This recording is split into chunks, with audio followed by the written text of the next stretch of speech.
यह English speaking course का day 1 का वीडियो है। पूरा कोर्स 30 डेज़ का होगा जिसमें आपको बेसिक इंग्लिश स्पीकिंग सिखाई जाएगी। लेकिन सफ़र पे चलने से पहले मैं आपसे एक वादा चाहता हूँ। आप वादा मुझसे ना करें, आप वादा खुद से करें कि आप डेस्टिनेशन तक पहुँचने से पहले दम आपको नहीं लेना है। यह जो प्रिजर्वेंस है, जो जोश आपने शुरू में भरा है अपने अंदर, वह जोश अंत तक रहना चाहिए और तब तक रहना चाहिए जब तक आप इंग्लिश बोलना सीख नहीं लेते हैं। अगर ये जज्बा आपके अंदर है तो फिर आप मेरे साथ सफ़र पर चलने के लिए तैयार हैं। देखिए, इंग्लिश सीखने के लिए जो ज़रूरी चीज़ें हैं, वो फर्स्ट चीज़ है कि आपको कुछ थोड़े से कॉन्सेप्ट्स क्लियर होने चाहिए। जो ग्रामर से रिलेटेड कॉन्सेप्ट्स हैं वो आपको क्लियर होने चाहिए।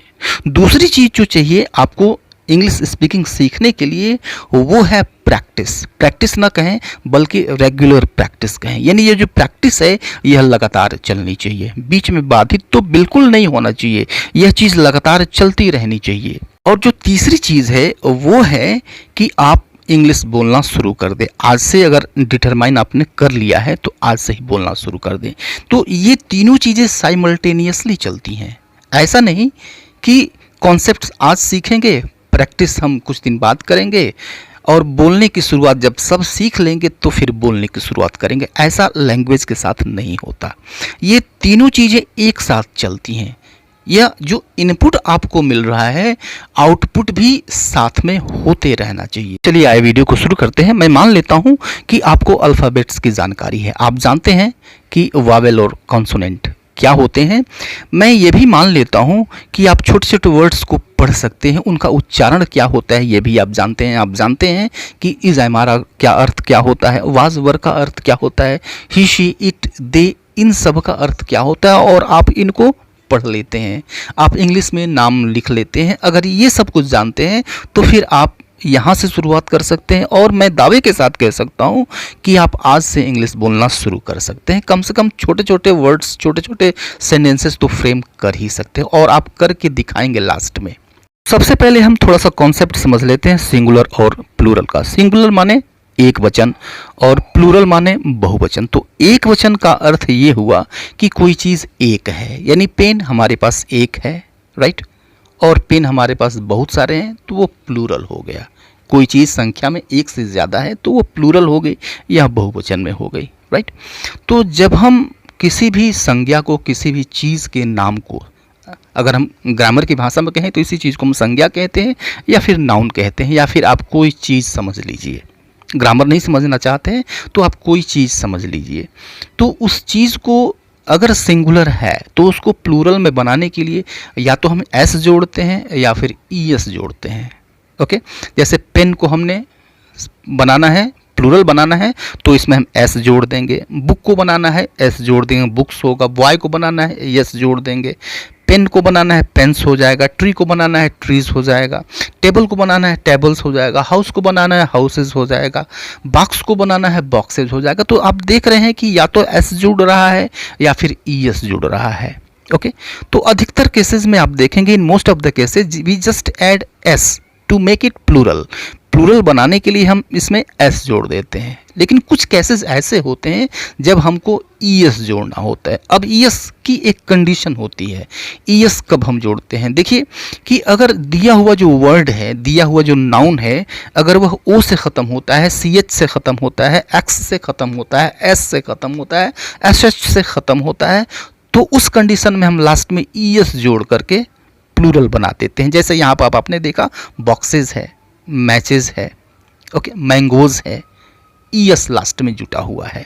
लेकिन अब देखिए कि अगर कोई ऐसा वर्ड है जो कि वाई से ख़त्म होता है तो इस वाई को हम आई ई में चेंज करते हैं, फिर एस में हम एस जोड़ते हैं, तब वह बनता है प्लूरल। जैसे फ्लाई, फ्लाई मीन्स मक्खी होता है, तो फ्लाई वाई से ख़त्म हो रहा है तो इस वाई को हम आई ई में चेंज करेंगे, फिर एस जोड़ेंगे, फ्लाइज हो जाएगा, फिर यह प्लूरल होगा, फिर यह बहुवचन होगा, राइट। लेकिन इसमें भी एक कंडीशन है, अगर वाई से ठीक पहले अगर कोई वावेल आ गया तो यह जो वाई है यह आई ई में चेंज नहीं होता है, इसमें हम डायरेक्ट एस जोड़ देते हैं प्लूरल बनाने के लिए। जैसे मंकी मंकीज, डंकी डंकीज।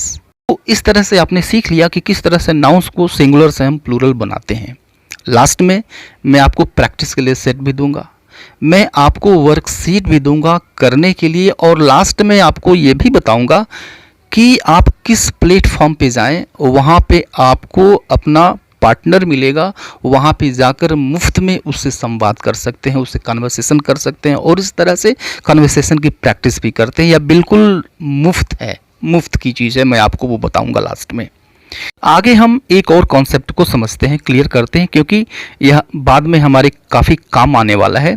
अब देखिए कि यह जो घर है यह आपका है, ठीक है, या फिर आपको अपने बारे में कुछ बताना है, तो अपने बारे में कुछ बताना है तो आप किन किन वर्ड्स का आप इस्तेमाल कर सकते हैं खुद के लिए, राइट।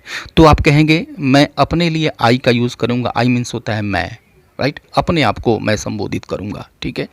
यह जो घर है वो मेरा है, तो मेरा का आप इस्तेमाल करेंगे, यानी माई का इस्तेमाल करेंगे, या फिर माइन का इस्तेमाल करेंगे, ठीक है। या फिर इस्तेमाल आप बताना चाहते हैं कि ये चीज़ हमारी है, तो आप आवर का इस्तेमाल करेंगे, आवर्स का इस्तेमाल करेंगे, यानी आप अपने लिए इस्तेमाल करेंगे, ये ठीक है।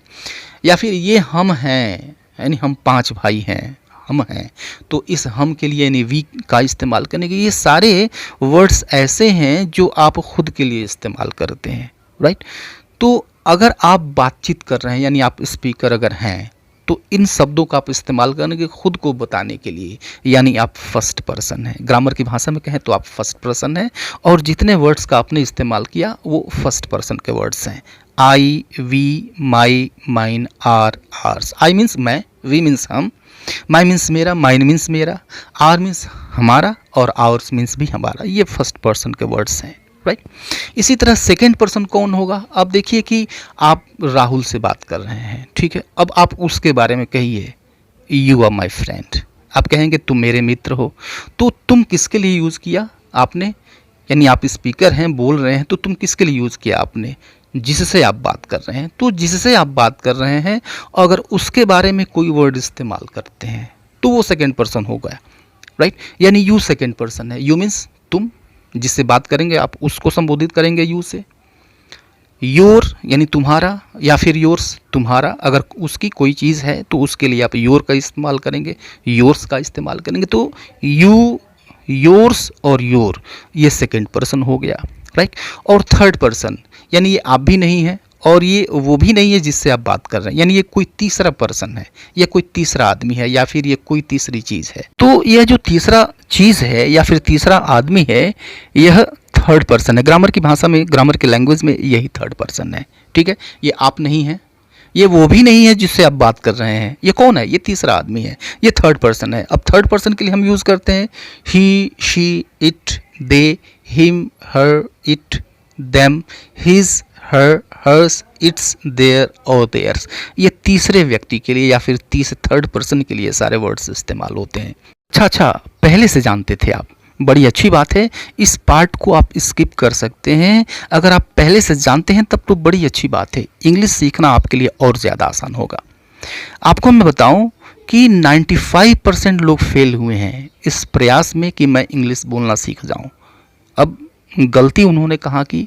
गलती उन्होंने एक ही जगह की कि उनके अंदर प्रिजर्वेंस नहीं था, उन्होंने रेगुलर प्रैक्टिस नहीं की, वो बोलते नहीं रहे, बीच बीच में उन्होंने गैप रखा, बीच बीच में उन्होंने छोड़ दिया और फाइनली वो कहीं नहीं पहुँचे। मैं आपको बताऊं कि जो सबसे ज़रूरी चीज़ है वो है प्रिजर्वेंस। आपके अंदर जो जोश आज है वह जोश अंत तक रहना चाहिए, जब तक आप सीख नहीं जाते। तो सफ़र पर चले हैं तो मेरे साथ अंत तक बने रहिए। चलिए थोड़ा सा और आगे चलते हैं। आप जानते हैं कि जो समय है वो 3 ही तरह के होंगे। वो या तो प्रेजेंट होगा यानी वर्तमान होगा जो इस समय चल रहा है, या फिर वो पास्ट होगा जो बीत गया होगा, भूतकाल होगा, या फिर वो फ्यूचर होगा यानी जो है वो आने वाला होगा। तो इन वर्ब्स को याद रखिए क्योंकि इन वर्ब्स से हम शुरुआत करेंगे। आप इज एम आर को याद रखिए, प्रेजेंट में आप यूज़ करिए, वर्तमान की बात बतानी है तो प्रेजेंट टाइम के बारे में बताना है तो आप इज एम आर याद रखिए, ठीक है। पास्ट के बारे में बताना है तो आप फिर वाज वर याद रखिए, और अगर फ्यूचर के बारे में बताना है यानी भविष्य में क्या होगा ये आपको बताना है तो आप विल बी को याद रखिए। ओके, सबसे पहले देखिए कि आप इज एम आर को कब यूज़ करें और कैसे यूज़ करें, ठीक है। ये क्रियाएं हैं, ये वर्ब्स हैं, राइट। और इनका अर्थ क्या होता है? इनका अर्थ होता है हैं, हूँ, हो। इज मीन्स होता है हैं, एम मीन्स होता है हूँ, और आर मीन्स होता है हो। तो आर का प्रयोग हम करते हैं, आर का यूज़ करते हैं यू के साथ और प्लूरल सब्जेक्ट के साथ, यानी बहुवचन संज्ञा के साथ, बहुवचन सब्जेक्ट के साथ कर देते हैं। एम का यूज हम आई के साथ करते हैं, और अगर सब्जेक्ट सिंगुलर है तो उसके साथ हम हैं का यूज़ करते हैं, यानी इज का यूज़ करते हैं। ठीक है। पास्ट में हम यूज़ करते हैं, पास्ट मतलब वाज मतलब था हो गया, वर मतलब थे होता है, तो थे हो गया तो आप सिंपली समझ सकते हैं कि यह प्लूरल के साथ यूज़ होगा। यू के साथ भी वर का यूज़ होता है, आई के साथ और सिंगुलर सब्जेक्ट के साथ हम वाज का यूज़ करते हैं पास्ट में। ठीक है। और फ्यूचर में सब के साथ हम विल का यूज़ कर देते हैं। ठीक है। तो अब इज एम आर का अर्थ हो जाता है होता है, रहता है, या फिर हैं, हूँ, हो, ये अर्थ हो जाता है। ठीक है। अब देखिए कि अब इनका हम यूज़ कब करेंगे? अगर आपको बताना है कि कोई चीज़ क्या है, या फिर कोई चीज़ क्या थी, या फिर कोई चीज़ क्या होगी, या कोई आदमी हो सकता है, या कोई वस्तु हो सकती है, कोई चीज़ या फिर कोई व्यक्ति कहाँ है, कहाँ था, या फिर कहाँ होगा, कोई चीज़ या कोई व्यक्ति कितनी है, कितनी थी, कितनी होगी, या फिर कैसा है, कैसा था, कैसा होगा, कौन है, कौन था, या फिर कौन होगा। ठीक है। प्रेजेंट में है तो है, हूँ, हो, पास्ट में है तो था, थे, थी, और फ्यूचर में है तो विल बी, यानी होगा, होगा। राइट। तो अब देखिए इसका पैटर्न क्या हो जाता है। पैटर्न होता है यानी सबसे पहले हम लिखते हैं कौन सी चीज़, या फिर कौन, कौन सी चीज़, या फिर कौन मतलब कोई आदमी हो सकता है, और उसके बाद हम लिखते हैं था, थे, थी, या फिर हैं, हो, या फिर होगा, होगी, होंगे की इंग्लिश लिख देते हैं, और उसके बाद लिखते हैं कि वह चीज़ या फिर वह व्यक्ति क्या है, या फिर कहाँ है, या फिर कितना है, या फिर कैसा है, या फिर कौन है।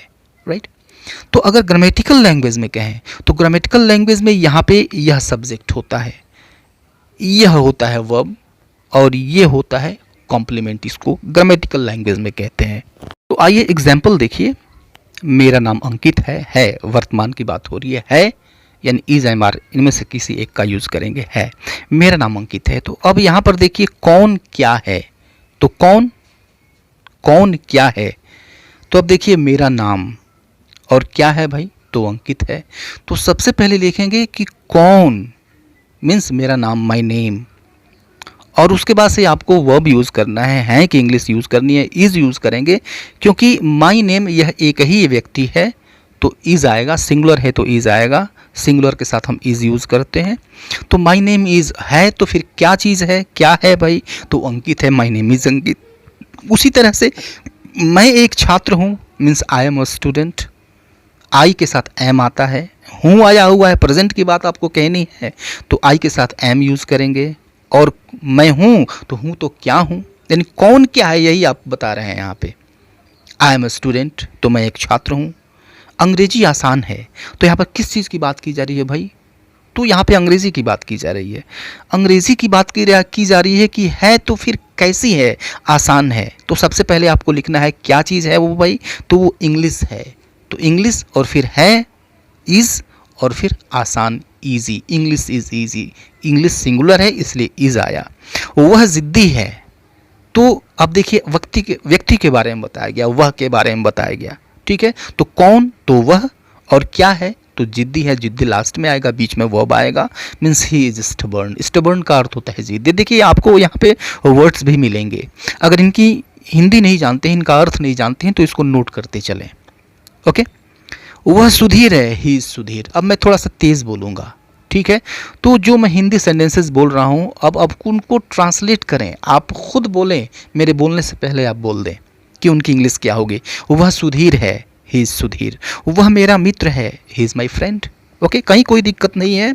उसके पिताजी एक व्यवसायी हैं, his father is a businessman, his father is a businessman. तो हिज फादर कौन है भाई, तो उसके पिता, और क्या है, बिजनेसमैन लास्ट में आएगा, और बीच में वर्ब आएगा, बीच में आपको यहाँ पे वर्ब डालना है, his father is a businessman. Okay. वह मेहनती है, तो कौन मेहनती है भाई, तो वह, और उसके बाद से बीच में आपको वर्ब डालना है, ही इज़, क्या है, मेहनती means hard working, he is hard working. Right.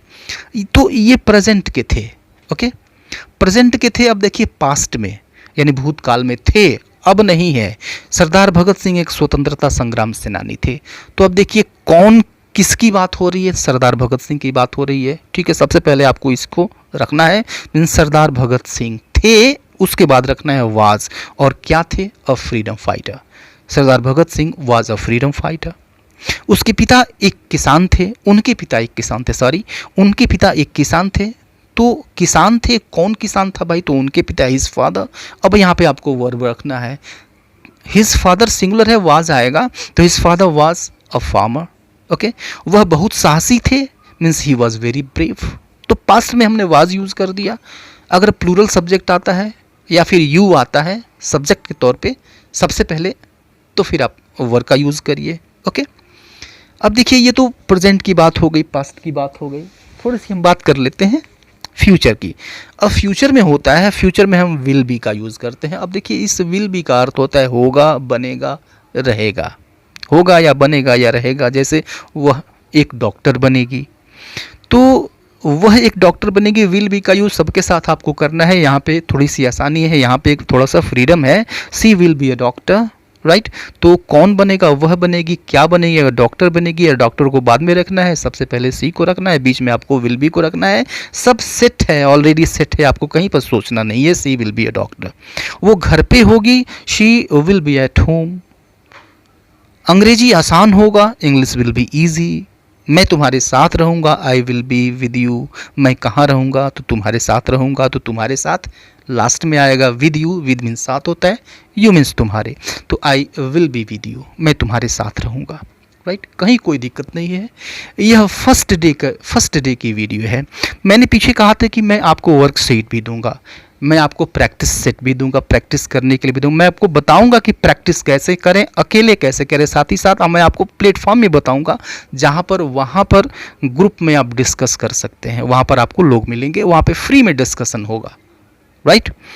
तो वर्कशीट है, अब यहाँ पे फिलअप करना है। आप फिलअप क्या करेंगे, इज, एम या फिर आर फिलअप करेंगे, राइट। मैं नहीं जानता हूँ क्या क्या आएगा, आपको फिलअप करना है। ओके, ही डैश सनी। अब यहाँ पे देखिए यहाँ पे क्या आएगा, ही डैश सनी। आपको इज, एम या फिर आर, इन तीनों में से कोई एक भरना है। क्या भरेंगे आप, सिंपली इज भरेंगे, ही के साथ इज आता है, ही इज सनी, राइट, वह सनी है, ठीक है। यू अ बॉय, अब यू के साथ क्या आता है, वह भरना है आपको, इज, एम, आर में से किसी एक को भरना है। आर आएगा, यू के साथ आर आता है, you are a boy. They at home, यहाँ पे क्या आएगा, इज, एम, आर में से आर आएगा। दे प्लूरल है तो प्लूरल के साथ आर आता है, दे आर एट होम, यानी वे घर पे हैं। अब यहाँ पे देखिए आई अ प्लेयर, यहाँ पे क्या आएगा, इज, एम, आर में से एम आएगा, क्योंकि आई के साथ एम आता है, मैं एक खिलाड़ी हूँ के लिए यूज़ करना है। अब यहाँ पे देखिए इट और लास्ट में एंट है, क्या आएगा यहाँ पे, इज, एम, आर में से कोई एक भरना है। क्या भरेंगे आप, आपको यहाँ भरना है, आपको भरना है क्या, इज भरना है, क्योंकि इट के साथ इज आता है, इट सिंगुलर है, इट इज़ एन एंट, यानी यह एक चींटी है, राइट। तो ये प्रेजेंट के कुछ वर्कशीट थे। ये थोड़ा सा वर्कशीट हम ले लेते हैं पास्ट का। यहाँ पे आपको भरना है वाज या वर, आप बताएंगे क्या भरना है। यहाँ पे वाज या वर में से क्या रहेगा, ही dash good at heart, right, यानी वह दिल की अच्छी थी, तो सिंपली ही के साथ वाज आएगा, he was good at heart, he was good at heart, यानी वह दिल का अच्छा था, अच्छी नहीं थी, अच्छा था। Okay, Sumit dash in the field, was या वर भरना है, क्या भरेंगे, सुमित के साथ वाज भरेंगे, Sumit was in the field, Sumit मैदान में था। आई बिजी, क्या भरेंगे आप, आई के साथ वाज भरेंगे सिंपली। दे सैड, क्या भरेंगे आप, वर भरेंगे, वाज भरेंगे, दे वर सैड, दे प्लूरल है, वे लोग प्लूरल है तो वर भरेंगे। और यू उसके बाद से लकी है, क्या भरेंगे, यू के साथ वर भरेंगे, यू वर लकी, यानी तुम भाग्यशाली थे। ओके, तो ये वर्कशीट था। मैं बताऊंगा कि अकेले कैसे प्रैक्टिस करें, बिल्कुल अकेले आप इफेक्टिवली प्रैक्टिस कर सकते हैं। कैसे करें, मान लीजिए आप अपने कमरे में बैठे हुए हैं, बहुत सारी चीज़ें होंगी आपके कमरे में, कहीं बुक भी होगा, कोई भी चीज़ होगी, कोई भी चीज़ सोच लीजिए, वहाँ किताब पढ़ी है, ठीक है। अब उसके बारे में सोचिए, this is a book, this is history book, this is very thick, it's price is 500 rupees. अब चलिए उसके बारे में कोई दूसरा वाक्य नहीं बन रहा है फिलहाल आपके दिमाग में तुरंत, तो अब दूसरी चीज़ ले लीजिए। दूसरी चीज़ अगर पड़ी हो, जैसे this is my family photo, ये मेरी परिवार की तस्वीर है। Then I was 3 years old, तब मैं 3 साल का था। Okay, this picture is 20 years old, यानी तस्वीर 20 साल पुरानी है। I am between my mummy and papa, मैं अपने मम्मी और पापा के बीच में हूँ, राइट। तो इस तरह से बहुत सारी चीज़ें आपके कमरे में होंगी, ठीक है। और जब आप स्पिन करें सेंटेंस आफ्टर सेंटेंसेस, तो स्पिन करते चले जाएंगे, राइट। या 5 मिनट चल सकता है, 10 मिनट चल सकता है, 15 मिनट चल सकता है, या 20 मिनट चल सकता है, या आपके चलाने के ऊपर है, राइट। जो सबसे लास्ट चीज़ मुझे बताना था वो ये है कि आप टेलीग्राम ऐप बहुतों के पास होगा, और अगर नहीं है तो आप इसे डाउनलोड कर लें। वहाँ पर इंग्लिश के ग्रुप्स बने हुए हैं, इंग्लिश स्पीकिंग प्रैक्टिस के ग्रुप्स बने हुए हैं। मैं डिस्क्रिप्शन बॉक्स में लिंक दे दूँगा, वहाँ पे आप उस लिंक से जाकर उस ग्रुप को ज्वाइन करिए, और वहाँ पे ग्रुप डिस्कशन चलता रहता है, राइट। अपने कुछ फ्रेंड्स मिल जाइए, टाइमिंग फिक्स कर लीजिए और टॉपिक वहाँ दे दीजिए, और उस टॉपिक पे आप 3 लोग, 4 लोग, 5 लोग ये प्रैक्टिस वहाँ पे कर सकते हैं, और इसे आप रेगुलर करें। अगर रेगुलर कर रहे हैं तो फिर आपके लिए फ़ायदेमंद होगा। मिलते हैं नेक्स्ट वीडियो में सेकेंड डे को, तब तक के लिए goodbye and take care.